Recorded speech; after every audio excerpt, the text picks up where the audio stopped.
రాష్ట్ర ప్రభుత్వ నిర్లక్ష్యంతో పంట కొనుగోలు ఆలస్యమై రైతులు తీవ్రంగా నష్టపోతున్నారని ఫైర్ అయ్యారు కేంద్ర మంత్రి బండి సంజయ్.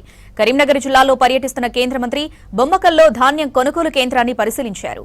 వర్షానికి తడిసిన ధాన్యాన్ని పరిశీలించారు. రైతులతో మాట్లాడి ధైర్యం చెప్పారు.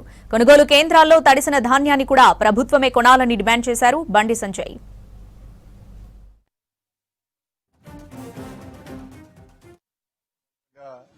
రాష్ట్ర ప్రభుత్వం యొక్క నిర్లక్ష్యం కారణంగా వాళ్ళ రైతులు ఆరుగాలం పండించినటువంటి కష్టపడి పండించిన పంట కొనుగోలు లేకపోవడం వలన హరిగోసపడుతున్న విషయాన్ని ఇవాళ మనం గమనిస్తున్నాం. అన్ని ఐకేపీ సెంటర్లో రహదారులు అన్ని కూడా ధాన్యంతో నిండిపోయినాయి. దాదాపు నెలన్నర రోజుల నుంచి పంట తీసుకొచ్చి ఐకేపీ సెంటర్లో పెట్టినా కూడా కనీసం కొనుగోలు ప్రారంభించిన దాఖలాలు లేవు. ఇవాళ ఏ సీజన్ అయినా కూడా కేంద్ర ప్రభుత్వము ముందు ఒక సమీక్ష నిర్వహిస్తుంది. సమీక్ష నిర్వహించి ఈ సీజన్ లో ఈ ఆయా రాష్ట్రాల నుంచి ఎంత పంట వస్తుంది అని చెప్పి ఒక ప్రణాళిక ఒక నివేదిక తీసుకుంటుంది. దానికి అనుగుణంగా కేంద్ర ప్రభుత్వము రాష్ట్ర ప్రభుత్వాలకు సహకరిస్తూ వస్తుంటది.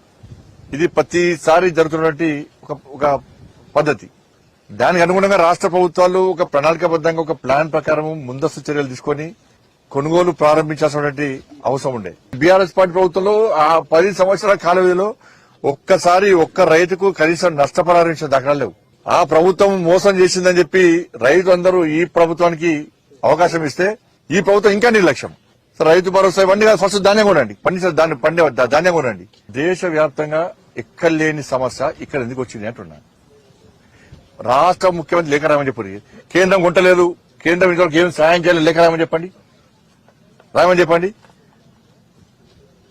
కొనేది కేంద్ర ప్రభుత్వం, నిధులు ఇచ్చేది కేంద్ర ప్రభుత్వం.